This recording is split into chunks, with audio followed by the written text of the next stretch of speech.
E aí pessoal, tudo beleza? Aqui é Fábio do canal Cedrai Service. Vamos dar continuidade aqui ao nosso curso de microcontroladores AVR. Essa é nossa aula 6 e nessa aula a gente vai estudar comunicação serial. Na aula passada nós vimos a descrição dos pinos do microcontrolador. Nós vimos a aula prática de como montar e seu funcionamento na prática. Como a gente viu, sem a comunicação serial para enviar o código, o microcontrolador não faz nada. Então nessa aula a gente vai conhecer o que é a comunicação serial, o que ela é, para que ela serve e que componente externo é necessário que a gente ligue ao microcontrolador para que ela ocorra. O que é a comunicação serial? A comunicação serial ela é a transferência de dados bit a bit, ou seja, um de cada vez, e ela é utilizada para a comunicação entre o computador e os dispositivos ligados a ele, como por exemplo o mouse, o teclado, o modem, qualquer terminal e outros equipamentos de laboratório que utilize essa comunicação, que utilize da comunicação serial. Ela difere da antiga comunicação paralela, que a gente usava antigamente, porque a paralela ela enviava os dados simultaneamente, enviava tudo de uma vez só. E era muito utilizada para a comunicação de impressoras, scanners, unidade de disco removível. Hoje praticamente está em desuso. A maioria dos computadores nem tem mais porta paralela. Se você quiser usar uma porta paralela, você tem que usar um cabo conversor USB paralelo. O que são esses bits através da comunicação serial? Esses bits representam uma condição de voltagem, ou seja, na eletrônica digital, high gate low. High gate é quando está ligado, on, e low é nível baixo ou quando está desligado. Então, em cada pino da porta serial, em geral é uma DB9, que é utilizada para comunicação serial, a RS232, o DB25 é utilizado na comunicação paralela. Então, em cada pino desse da porta serial, para envio ou recebimento de dados, é representado o nível 0, desligado, ou nível 1, que é ligado. Então, dessa forma que os bits funcionam. A comunicação serial ela é utilizada largamente e tem grande importância na automação. Até hoje você vai encontrar na indústria equipamentos que funcionam com comunicação serial, porque a grande maioria desses equipamentos ainda utiliza essa tecnologia para fazer a comunicação do periférico, ou seja, do hardware de controle, com o computador que está controlando tudo. Tá? E esse, também eu disse anteriormente, esse padrão, essa comunicação serial também é conhecida pelo padrão RS232. É o que a gente vai estudar nessa aula. Ele é diferente dos outros que transmitem também dados, como a comunicação serial RS485, a Ethernet, a comunicação USB e dentre outros que existem por aí. Na próxima aula a gente vai estudar o que é o USB e como ela surgiu, tá? Então, a comunicação ela é feita através de transmissão de informação bit a bit, sequencialmente, e normalmente utiliza caracteres ASCII, e ela é feita através de uma única via, ou seja, um único fio. Mas na grande maioria dos padrões existem vias de transmissão e recepção, chamados de RX e TX. Como a gente viu anteriormente na descrição dos pinos, nós temos dois pinos lá no Atmega, denominados RX e TX, que são responsáveis pela comunicação serial do microcontrolador com o computador. O padrão mais utilizado para a transmissão serial, no caso no padrão RS232, ele utiliza tensões diferenciais, tipicamente entre mais 12 e menos 12, mas também pode ser admitidas tensões de mais 15 e menos 15. Tá, eu errei aqui, tá faltando um, mas entre mais 15 e menos 15. Esse fato de ser diferencial, ele facilita a transmissão dos dados por grandes distâncias. Nesse caso aí, são evitados ruídos por causa dessa diferença de potencial. Essa transmissão de dados ela pode se dar de duas formas, de forma síncrona ou assíncrona. E nessa aula a gente vai estudar a transmissão assíncrona, que é a que é mais utilizada para a comunicação do microcontrolador com o computador. Então vamos ver agora, como eu falei, os tipos de interface serial. Como eu disse, existem dois tipos de interface serial.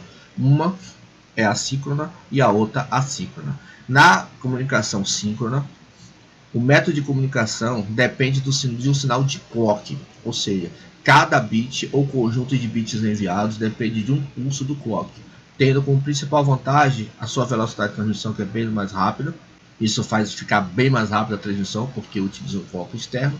Mas em contrapartida, a gente vai precisar botar um fio extra, justamente para poder utilizar esse clock externo. E na transmissão assíncrona, ao contrário do método anterior, a transmissão ela não precisa de um sinal de clock.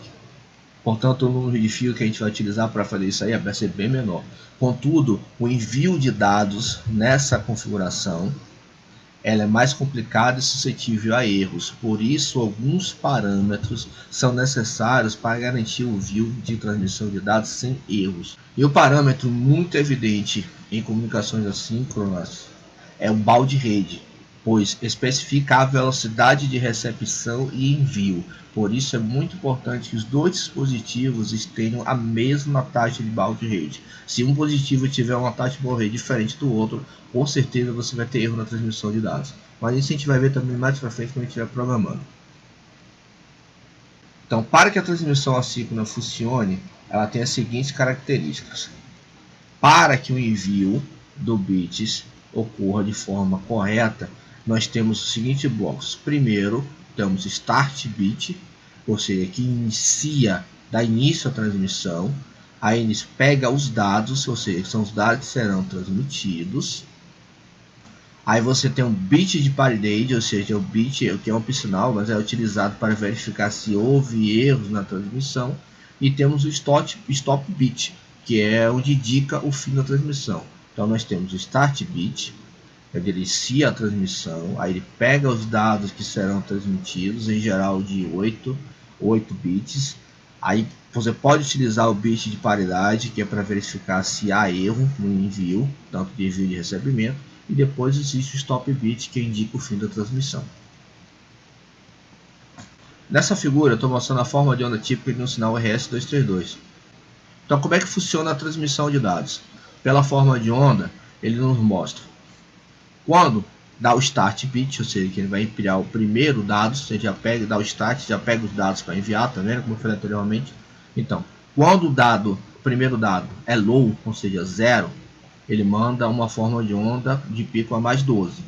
Quando é nível high, ou nível 1, ele manda os menos 12, ou seja, mais abaixo. Ó.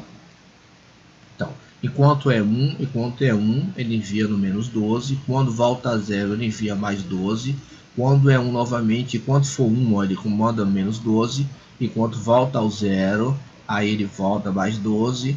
Enquanto for 0, aí quando volta a 1, que é o último algarismo, aí dá o stop bit, que é o que para a transmissão. Então, ele inicia já enviando dados, que é o pre-0, vai enviando, a forma de onda acompanha os dados, se for 1 é menos 12, é sempre invertido, vai até chegar, e quando você terminou de enviar o último algarismo do dado que ele tem que enviar, ele dá o comando de stop bit e para.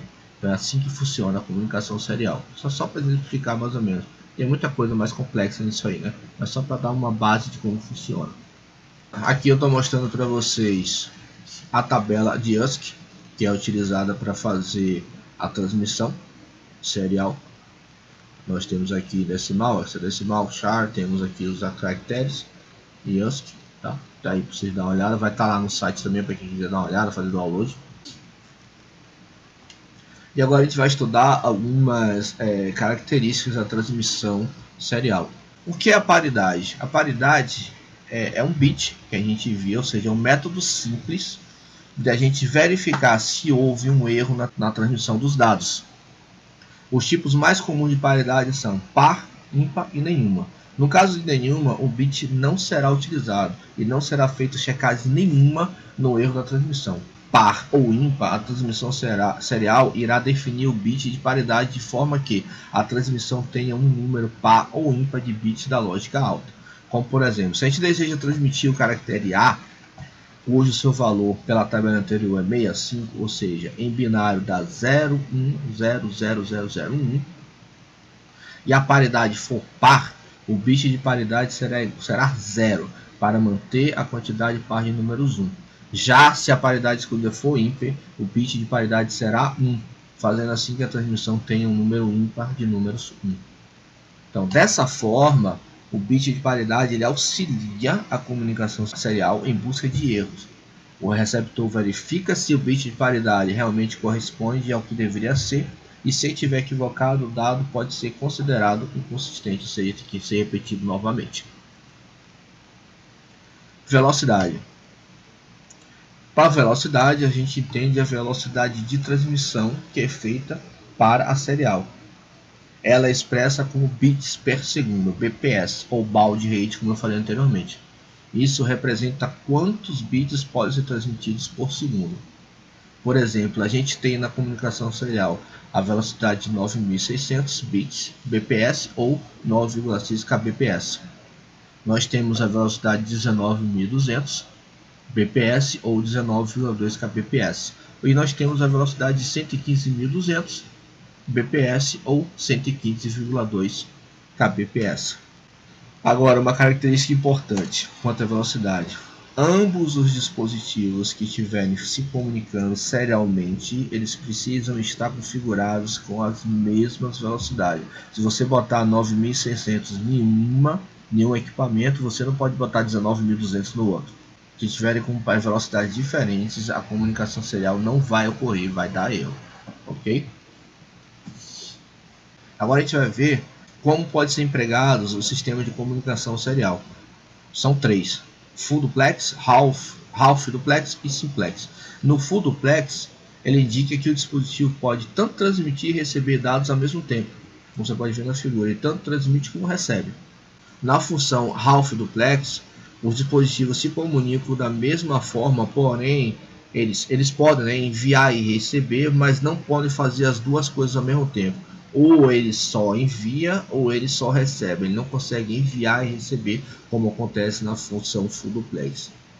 E a função simplex, o dispositivo só se comunica de forma unidirecional, ou seja, apenas um efetua o envio e o outro faz o recebimento, ou vice-versa. Quando um estiver fazendo o recebimento, o outro está fazendo o envio.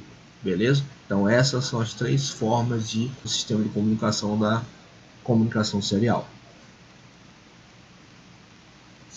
Aqui eu estou mostrando para vocês a descrição da pinagem de um DB9, ou seja, de um conector serial de um computador. Nossa, realmente é chamado de DB9 porque ele tem 9 pinos. Então os pinos 1 nós temos a sigla DCD, que é o detector de carreira. Temos o RX, que é a recepção de dados. Nós temos o TX, que é a transmissão de dados, que é o 3. Nós temos no pino 4 o DTR, no pino 5 o GND, no pino 6 o DST, o DRSTS, no pino 6 o DSR, no pino 7 o RTS, no pino 8 o CTS e finalmente o pino 9, que é o RI, o Rivet Indicador. Para que ocorra a comunicação serial, a gente não precisa obrigatoriamente utilizar todos os pinos do conector DB9, ou seja, da porta serial do computador. Para que a comunicação aconteça, a gente só precisa utilizar os pinos 2, 3 e 5. O 5 que é o GND, o 2 que é o, deixa eu lembrar aqui, voltar aqui no anterior, o 2 é o RX e o 3 o 3X. Então, o que a gente precisa fazer? A gente precisa ligar o TX de um no RX do outro e o RX do outro no TX do outro, ou seja, a gente inverte a ligação. Então, para que ocorra a comunicação serial, somente são necessários esses três pinos aqui, ó, pino 2, 3 e 5. O 5 é ligado com 5, pois é o GND, é a diferença de potencial, tem que ser ligado. E aí pega o transmissor, o TX de um, liga no RX do outro, e pega o TX do outro e liga no RX do primeiro.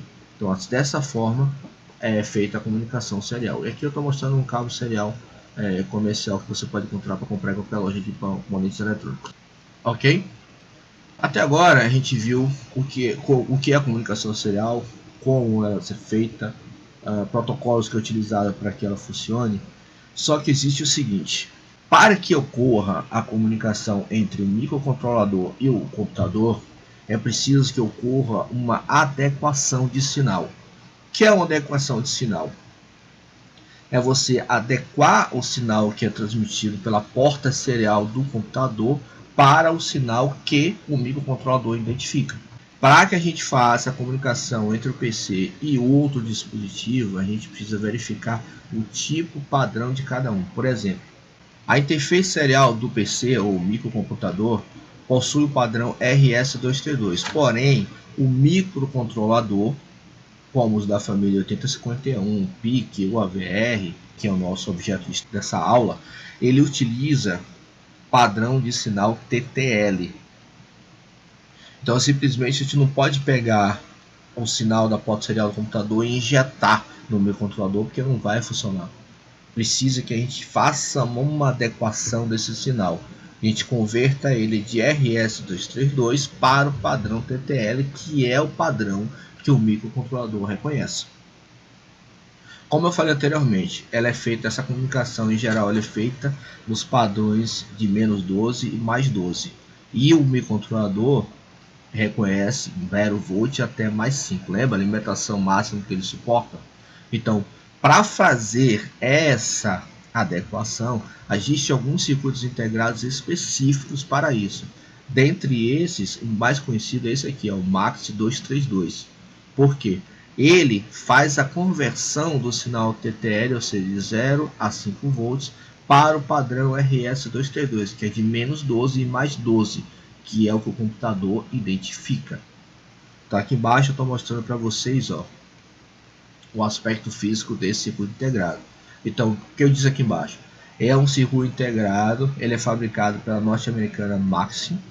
Trata-se de um conversor de nível, ou seja, ele vai converter o nível de RS232 para TTL, como TTL para RS232, que transforma os sinais de uma porta serial para sinais adequados para uso em circuitos microcontrolados.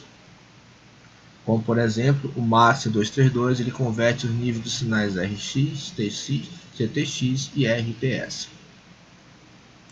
Nessa figura aqui, eu mostro para você o circuito básico que é utilizado para fazer a conversão de sinais com o MAX232. Nós temos aqui a porta serial do computador, utilizando o DB9.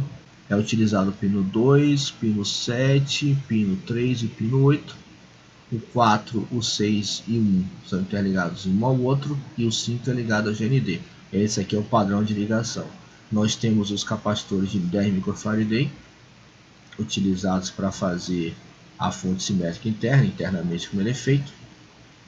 E do lado de cá nós temos as saídas RX, TX, CTS, RTS mais 5 GND no padrão TTL. Ou seja, aqui entra a parte RS232, aqui dentro é feita a conversão e aqui do lado a gente tem o padrão em nível TTL, que é o que o microcontrolador identifica. E nessa figura aqui eu mostro como é feita a interligação do microcontrolador ATmega328 com o conversor de sinais. Você pode ver, ó, aqui é todo o circuitaria que eu mostrei anteriormente para ligar o microcontrolador ATmega, e aqui nós temos o pino 2 e 3, que é do RX e TX, que vai ligado, ó, o RX é ligado no RX do MAX232 e o TX é ligado no TX do MAX32. Os outros pinos a gente não utiliza para fazer essa configuração. Essa é a configuração básica para ligar um conversor de sinais de RS232 para ter saída TTL. Dessa forma aqui, tanto você pode enviar o código de programação para ele, como você pode controlar qualquer periférico ligado às entradas e saídas do microcontrolador. Eu vou finalizando essa aula por aqui. Na próxima aula a gente vai ver mais um pouco da comunicação serial, só que agora a gente vai ver a comunicação USB serial, né? Vamos ver o que é a porta USB, como ela surgiu, como ela se comporta, e a gente vai ver os circuitos que são utilizados para fazer a comunicação USB serial com o microcontrolador. E também vamos ver também na prática aquele circuito que a gente viu anteriormente do MAX232. Beleza? Então vou finalizando essa aula por aqui. Obrigado a todos que estão acompanhando o curso aí. Um grande abraço e até a nossa próxima aula. Se gostou de nosso vídeo, não deixe de dar aquele joinha para ajudar nosso canal. E se inscreva para receber as novidades. Até o nosso próximo vídeo.